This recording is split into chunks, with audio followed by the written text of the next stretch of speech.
Welcome to MLT अड्डा। तो friends, आज जो हम वीडियो लेके आए हैं वह एएनएम के परीक्षा के लिए बहुत ही इंपॉर्टेंट एमसीक्यूज है। तो फ्रेंड्स, हिंदी और इंग्लिश दोनों पे मैं लेके आया हूं। तो चलिए फ्रेंड्स, स्टार्ट करते हैं। जो एएनएम के परीक्षा के लिए बहुत ही इंपॉर्टेंट है, चाहे वो एमपी का हो चाहे फिर कोई भी अदर स्टेट का हो। एमपी के एएनएम के साथ साथ malaria and health inspector, multipurpose health worker and इसके अलावा और भी बहुत सारे जैसे टीबी हेल्थ विजिटर हैं, इन लोगों के लिए भी ये क्वेश्चंस बहुत ही इंपॉर्टेंट होने वाला है। तो आज का जो हमारा पहला क्वेश्चन है, पार्ट्यूटिस के संचरण का तरीका। पार्ट्यूटिस किस तरीके से संचरण करता है? मोड ऑफ ट्रांसमिशन ऑफ पार्ट्यूटिस, तो वेक्टर ट्रांसमिशन होता है, थ्रू कंटेमिनेटेड वाटर होता है, ड्रॉपलेट इन्फेक्शन होता है, या फिर फिको ओरल रूट होता है। तो इसका जो करेक्ट आंसर होता है वह बूंद संक्रमण या फिर इसको ड्रॉपलेट इन्फेक्शन कहते हैं। ड्रॉपलेट इन्फेक्शन के माध्यम से होता है। Second question, time required to measures the Mantoux test. जो मॉन्टुक टेस्ट होते हैं, मॉन्टुक टेस्ट के जो परीक्षण करने में जो समय आवश्यक होता है वो कितना समय लगता है? 24 से 48 घंटे, 48 से 72 घंटे, 10 से 12 घंटे, 2 से 4 घंटे। तो इसके लिए जो करेक्ट टाइमिंग है वह है 48 से 72 घंटे का समय लिया जाता है। Next question, name of the oral polio vaccine. Oral polio vaccine को क्या कहा जाता है? ऑप्शन है BCG, tab, Salk and seven. तो जो ओरल पोलियो वैक्सीन होता है उसका नाम होता है सेविन। सेविन के नाम से जाना जाता है। निम्नलिखित को छोड़कर मानक तपेदिक दवा है? क्लोरोमाइसिन, स्ट्रेप्टोमाइसिन, INH एंड PSS। तो तपेदिक अर्थात तपेदिक मतलब क्या होता है? तो ये होता है, तपेदिक का मतलब होता है ट्यूबरकुलोसिस ड्रग्स सभी होते हैं सिवाय एक के। तो इसका जो करेक्ट आंसर है वो आंसर नंबर ए, क्लोरोमाइसिन। इसके अलावा स्ट्रेप्टोमाइसिन, INH एंड PS सभी ट्यूबरकुलोसिस ड्रग्स होते हैं। Combination of triple antigen. Triple antigen का कॉम्बिनेशन कौन सा होता है? DPT, BCG, TAB and ECG। तो जो डिप्टी होता है, diphtheria, pertussis and tetanus, triple antigen होते हैं। जबकि बीसीजी में एक होता है बेसिलस कालमेट ग्यूरिन, जो टीबी के लिए लगाया जाता है। डीपीटी हो जाए जो diphtheria, DPT, diphtheria, pertussis and tetanus तीनों डिजीज के लिए लगता है। किंतु अब चिल्ड्रंस को डीपीटी 1.5 साल और 2.5 साल पे लगता है बूस्टर डोज। इसके पहले 1.5 माह, 2.5 माह और 3.5 माह में डीपीटी के बदले पेंटा लगाया जाता है, जिसमें 5 एंटीजन होते हैं। Next, the time interval between infection of suspected person and the appearance of sign symptoms of the disease is called। तो जो संदिग्ध व्यक्ति के संक्रमण और उसके बीच का समय अंतराल जिनमें रोग के चिन्हों और लक्षणों के प्रकट होने को क्या कहा जाता है? संगरोध, वसूली अवधि, उष्मायन या अलगाव अवधि। तो इसको जो कहते हैं इंक्यूबेशन पीरियड, जिसको उष्मायन अवधि के नाम से भी जाना जाता है। नेक्स्ट क्वेश्चन, हेपेटाइटिस बी के संचरण का मार्ग कौन सा होता है? ओरल, पोटेंशियल, फेको ओरल, दूषित पानी। तो जो हेपेटाइटिस बी होता है उसके जो ट्रांसमिशन होते हैं, हेपेटाइटिस बी जो होता है वह किसके माध्यम से होता है? पोटेंशियल। पोटेंशियल अर्थात जो शारीरिक द्रव होते हैं उनके माध्यम से यह फैलता है। नेक्स्ट है mode of transmission of typhoid fever. Typhoid fever का ट्रांसमिशन का कौन सा आधार होता है? Intravenous, oral, orofecal, respiratory and droplet. तो ये होता है ओरोफेकल, अर्थात तो मल मुख मार्ग द्वारा फैलता है। दूषित वाटर और दूषित भोजन के माध्यम से यह होता है। तो इसलिए टाइफाइड बुखार का जो संचरण होता है वह ओरोफेशियल होता है। नेक्स्ट है डिप्थीरिया का कारक जीव कौन सा होता है? Mycobacteria, streptococcus, coryne bacteria diphtheria and staphylococcus. तो कॉर्नियो बैक्टीरिया डिप्थरी होता है, कॉर्नी बैक्टीरिया डिप्थरी इसका करेक्ट आंसर है। Incubation period of measles. Measles जो होता है उसका उद्भवन अवधि या उसको स्मायन अवधि कहते हैं, वो कितने दिनों का होता है? 1 से 7 दिन, 7 से 14 दिन, 14 से 21 दिन या फिर 21 से 28 दिन। इसका जो उद्भवन अवधि होता है वो 7 से 14 दिनों का होता है। नेक्स्ट है साइट फॉर मॉन्टूक टेस्ट। मॉन्टूक टेस्ट करने के लिए कौन सा साइट का इस्तेमाल किया जाता है? Outer and upper quadrants of gluteus maximus, या deltoid region, posterior left forearm, interior left forearm. तो इसके लिए जो होता है पोजीशन जो देते हैं वो लेफ्ट हैंड के जो फोरआर्म होता है एंटीरियर साइड पे होता है, पोस्टेरियर नहीं, एंटीरियर। तो इसका जो करेक्ट आंसर है 11 का डी, पूर्वकाल बायां अग्र भाग, ये होता है मेंटॉक्स परीक्षण का site. Next question, media of transmission of bovines type of tuberculosis. तो जो बोवेंस टाइप ट्यूबरकुलोसिस होता है, जिसको गो जाति प्रकार का ट्यूबरकल बेसिलाई होता है, उसका संचरण का माध्यम कौन सा होता है? दूध, पानी, वायु या फिर भोजन। तो इसमें जो संचरण का मेन कारक जो होता है वह होता है दूध, अर्थात मिल्क के कारण फैलता है। पेनफुल मिक्चुरेशन, तो enuresis, dysuria, retention of urine and diarrhoea. तो जो दर्द युक्त पेशाब होता है उसको क्या कहते हैं? तो उसे डिसयूरिया कहा जाता है। Next, amount of solution used for equivalent enema in adult. Adult में एनीमा देने के लिए कितना अमाउंट में सॉल्यूशन तैयार किया जाता है? 100 से 250 ml, या फिर 250 से 350 ml, 500 से 1000 ml, या फिर 1000 से 1500 ml। तो इसका जो करेक्ट आंसर है वह है 500 से 1000 ml इस्तेमाल किया जाता है। Next, drug use to relieve pain. Pain से रिलीव करने वाले ड्रग्स को क्या कहते हैं? Anti inflammatory, antipyretics, antibiotics and analgesic.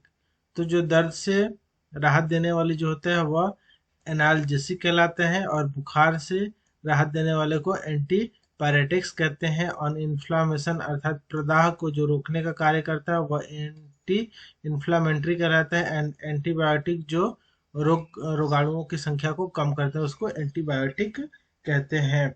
Next है hormone secreted by the testis. Testis से किस प्रकार के हार्मोन सिक्रेशन होते हैं? Oestrogen, Pitocin, androgens and progesterone. तो इससे जो हार्मोन सिक्रेशन होता है वो होता है एंड्रोजेन। क्वेश्चन नंबर जो 16 है, correct answer number C, androgen. Next question, 1 teaspoon contents. तो एक जो टी स्पून होता है उसमें कितना, जो एक चम्मच होता है उसमें कितना ml होता है? 2 ml, 5 ml, 10 ml या फिर 15 ml। तो इसके लिए होता है 5 millilitre.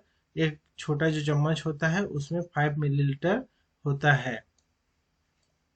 1 ml contents drop. 1 ml में कितने ड्रॉप कंटेंट्स होते हैं? 1 मिलीलीटर में जो बूंदे होती है उनकी संख्या कितनी होती है? 5, 10, 15, 20 बूंद। एंड इसका जो करेक्ट आंसर है वो आंसर नंबर सी, 15 बूंद होते हैं। नेक्स्ट क्वेश्चन, नवजात शिशु का औसत वजन कितना होता है? 2 किलोग्राम, 4 किलोग्राम, 3 किलोग्राम या फिर 5 किलोग्राम। तो नवजात का जो वजन होता है वो नॉर्मल 3 किलोग्राम माना जाता है। Next 20 number question, fill in the blanks का घोल बनाने के लिए जो सामान्य सेलाइन होता है, इसका घोल बनाने के लिए 1 लीटर पानी में कितना नमक मिलाना चाहिए? 2 ग्राम, 5 ग्राम, 6 ग्राम या फिर 9 ग्राम। तो इसके लिए 9 ग्राम जो नमक है उसको मिलाना है। नेक्स्ट है क्वेश्चन नंबर 21, त्रि का अस्थि। Question number of vertebrae in the sacrum. Sacrum को वर्टिब्री का संख्या कितना होता है? त्रिकास्थी सेक्रम को कहा जाता है। तो ऑप्शन है 5, बी 3, सी 4, डी 1। तो जो सेक्रम होता है उसमें वर्टिब्री की संख्या 5 होती है और ये सभी फ्यूज होके एक सेक्रम बनते हैं। नेक्स्ट है number of chromosome in a cell. एक सेल में क्रोमोसोम्स की संख्या कितनी होती है? तो ये होती है 46, क्योंकि 23 जोड़े पाए जाते हैं। नेक्स्ट है atrial septal defect occur due to the persistence of. जो ट्रायल सेप्टल डिफेक्ट्स किसके बने रहने के कारण होता है? foramen oval, ductus arteriosus and ductus venosus and mitral valve। And जो करेक्ट आंसर है वह है फोरमैन ओवल। नेक्स्ट क्वेश्चन है फिल इन द ब्लैंक्स। पानी में घुलनशील विटामिन कौन सा होता है?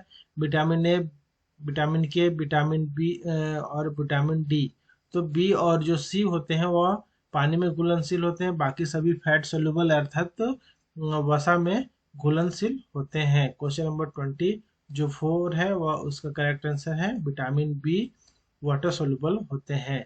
नेक्स्ट क्विकनिंग मीन्स, क्विकनिंग क्या होता है? क्विकनिंग किस समय उत्पन्न होती है? जिसको शीघ्र, तिशीघ्र या फिर जब गर्भ में बच्चे का पहला जो साउंड या पहला हलचल प्राप्त होता है उसे क्विकनिंग कहते हैं।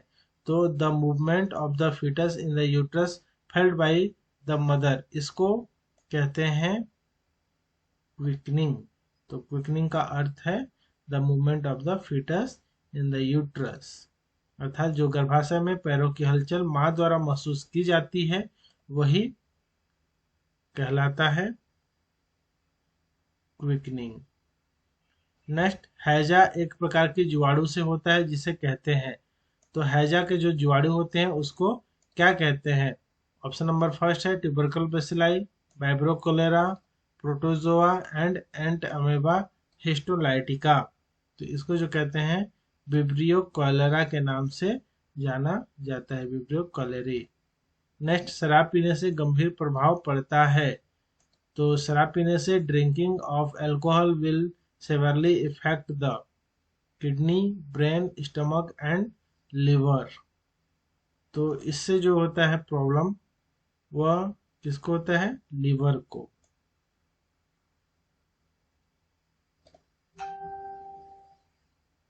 वह रोग जिसमें रोगी का रक्त आसानी से नहीं जमता है क्या कहलाता है? Sickle cell anaemia, haemophilia, rabies या फिर मधुमेह। तो disease in which the patient blood does not clot easily, sickle cell anaemia, haemophilia, rabies and diabetes. तो ये होता है हीमोफीलिया जो फैक्टर 8 की कमी के कारण होता है, और हीमोफीलिया बी जो होता है वो फैक्टर 9 की कमी के कारण होता है। Next question number 29 discoloration of teeth is caused by kind of antibiotic called। दांतों का मलिनीकरण एक प्रकार के एंटीबायोटिक्स के कारण होता है, वह कौन सा होता है? Streptomycin, neomycin, tetracycline and penicillin. तो इसका जो करेक्ट आंसर है वह है टेट्रासाइक्लिन। नेक्स्ट है फिल इन द ब्लैंक्स। कवक को के कारण होता है, कवक के कारण क्या होता है? मलेरिया, एथलीट फुट, फाइलेरिया या फिर टाइफस फीवर। तो जो इसमें से एथलीट फुट होता है वह कवक के द्वारा होने वाला है, caused by the fungus, fungus से होने वाला जो डिजीज है वह एथलीट्स फुट होता है। Next question, the filariasis is transmitted by, filariasis किसके द्वारा? Anopheles female mosquito, anopheles male mosquito, culex female mosquito and culex male. तो इसका जो करेक्ट आंसर है वह कौन सा होगा? फाइलेरिया द्वारा फैलता है, तो वह होता है क्यूलेक्स मादा मच्छर। और जो एनाफिलिस मादा मच्छर है इससे मलेरिया फैलता है, और फाइलेरिया क्यूलेक्स मादा मच्छर से फैलता है। नेक्स्ट क्वेश्चन, रक्त समूह में कोई प्रतिरक्षा नहीं होता है, ए, बी, ओ या फिर ए बी। तो जो रक्त समूह होता है उसमें कोई प्रतिरक्षा अर्थात एंटीजन नहीं पाया जाता है, एंटीबॉडीज कोई नहीं पाया जाता है। तो फ्रेंड्स जिसमें ए एंटीजन पाया जाता है उसमें उसका ब्लड ग्रुप ए होता है, किंतु एंटीबॉडीज जो होते हैं वह बी पाया जाता है, और बी में एंटीबॉडी ए पाया जाता है, और ए बी में एंटीबॉडी कोई नहीं पाया जाता है, और ओ में दोनों एंटीबॉडी पाया जाता है। तो उसमें नो एंटीबॉडी कंटेंट्स, तो ये हो जाएगा blood group number A B में कोई भी एंटीबॉडीज प्रेजेंट नहीं होते हैं। तो क्वेश्चन नंबर 32 का answer number D. Next question, the disease that separate through sexual content is leprosy, AIDS, HS, scabies. तो किसके द्वारा फैलता है स्प्रेड? यौन संपर्क से फैलने वाला रोग कौन सा है? तो इसमें से एड्स हो जाएगा। नेक्स्ट क्वेश्चन, टाइफाइड किसके माध्यम से फैलता है? पानी और भोजन, वायु, स्पर्श या व्यक्तिगत संपर्क? तो पानी और भोजन के कारण टाइफाइड फैलता है। नेक्स्ट है, जीवाणुओं से होने वाले रोग का उदाहरण कौन सा है?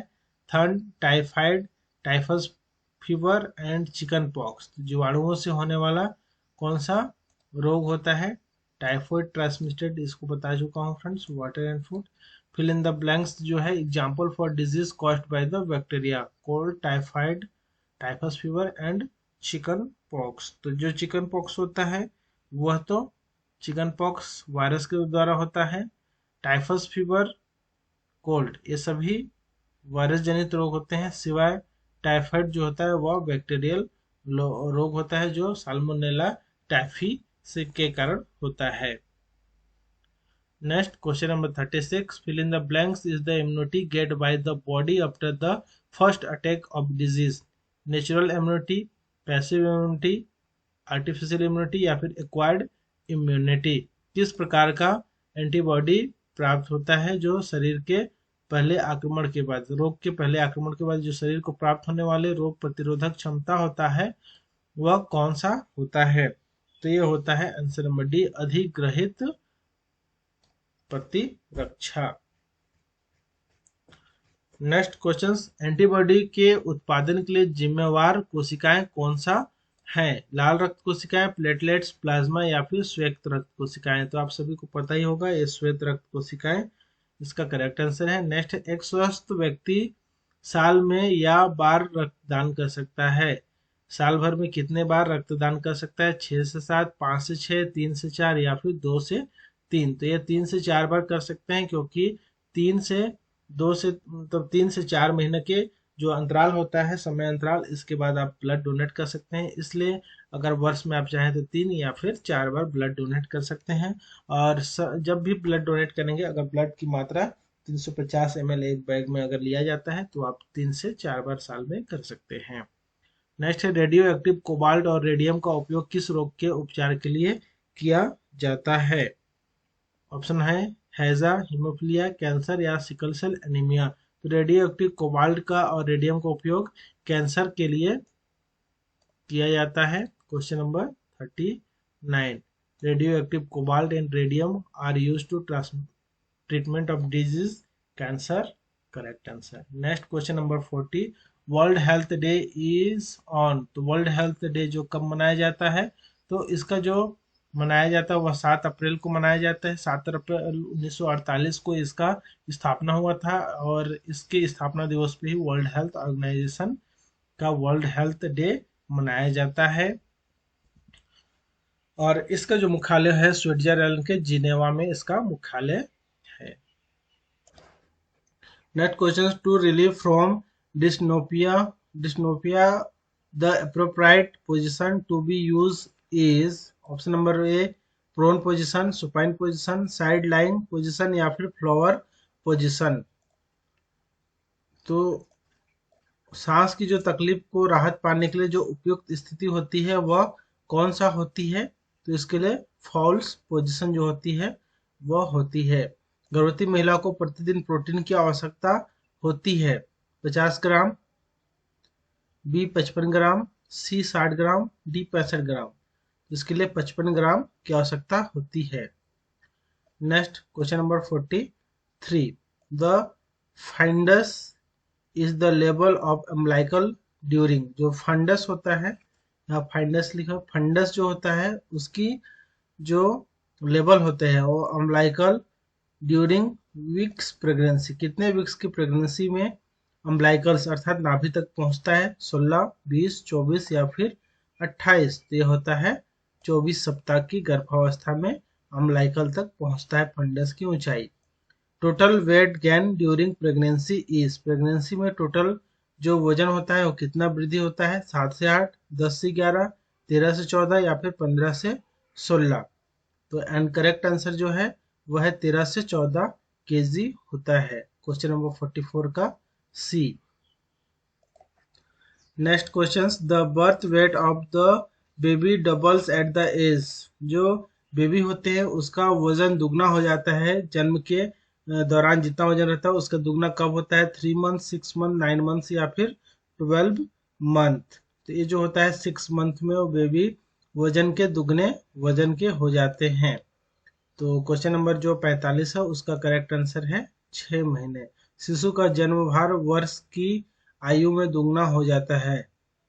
तो जन्म के जो समय होता है उसकी बराबर हो जाता है, दुगना हो जाता है। सहसावस्था से होती है जन्म से 1 महीने। सहसावस्था कहाँ तक को कहते हैं? 1 महीने से 1 साल, या फिर 3 साल, 1 साल से 3 साल, या 3 साल से 5 साल। तो जो सहसा अवस्था होता है, सहसा अवस्था को क्या कहते हैं? Infancy period. तो इन्फेंसी पीरियड कब होता है? तो 1 month to 1 year infancy period होता है, और बर्थ से 1 मंथ तक इन्फेंट कहलाता है, अर्थात नवजात कहलाता है।